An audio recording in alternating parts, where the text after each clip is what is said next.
அனைவருக்கும் வணக்கம். நான் உங்கள் ஜோதிடர் முருகப்பிள்ளை.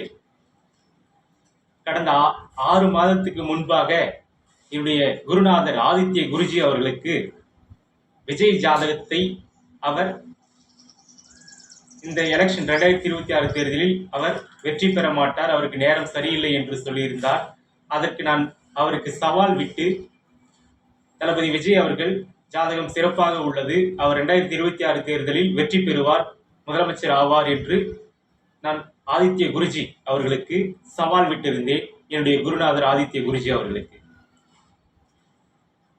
இதுவரை அவரை வெற்றி கொண்டவர் யாரும் இல்லை. ஏன்னா மிகப்பெரிய ஜாம்பவான், ஜோதிட ஜாம்பவான், மேதை ஆதித்ய குருஜி அவர்கள். அவரை வெற்றி கொள்ள வேண்டும் என்றால் அவருடைய மாணவர்களால் மட்டுமே முடியும். ஏன்னா அவருடைய முழு ஞானத்தையும் அவருடைய மாணவர்களுக்கு மட்டுமே அவர் சொல்லிக் கொடுத்திருக்கிறார். அவருடைய மாணவர்கள் அவரை வெற்றி கொள்ள வேண்டும், மிஞ்ச வேண்டும் என்பது அவருடைய வாழ்நாள் கனவு, ஆசை. அவருடைய ஆசையை நிறைவேற்றுவதற்காக நான் தளபதி விஜய் ஜாதகத்தில் அவர் கணித்த கணிப்பிற்கு எதிராக அவரை மிஞ்சுவதற்காகவும் அவருடைய ஆசையை நிறைவேற்றுவதற்காகவும் நான் விஜய் ஜாதகத்தை ஆய்வு செய்து இந்த 2026 தேர்தலில் விஜய் முதலமைச்சர் ஆவார் என்று நான் என்னுடைய குருநாதர் ஆதித்ய குருஜி அவர்களுக்கு சவால் விட்டு இருக்கிறேன். கடந்த 5 மாதத்துக்கு முன்பாகவே அவர் குமுதம் ரிப்போர்ட்டர், குமுதம் பக்தி, ஜகரம் என்ற யூடியூப் சேனலில் விஜய் ஜாதகம் சரியில்லை, இந்த தேர்தலில் வெற்றி பெற மாட்டார் என்று சொல்லிவிட்டார். நான் அதை மிஞ்சும் அளவிற்கு அவர் வெற்றி பெறுவார் என்று விஜய் ஜாதகத்தை ஆய்வு செய்து வெளியிட்டுள்ளேன்.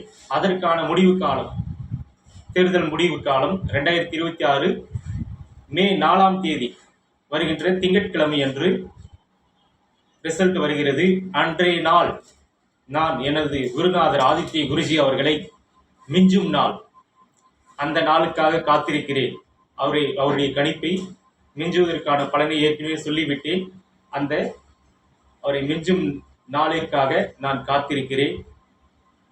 இதுதான் எனக்கு மிகப்பெரிய ஒரு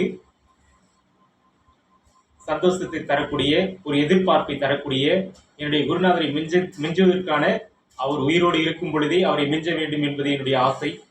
அதை அவர் மிஞ்சும் மாணவரை அவர் பார்க்க வேண்டும் என்பது அவருடைய ஆசையை நிறைவேற்ற நான் ஆவலுடன் காத்திருக்கிறேன்.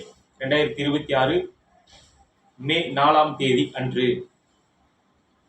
எனவே இதை அனைவருக்கும் தெரிவித்துக் கொள்ள நான் மகிழ்ச்சி அடைகிறேன். எல்லோரும் நன்றாக இருப்பீர்கள். வாழ்க வளமுடன்.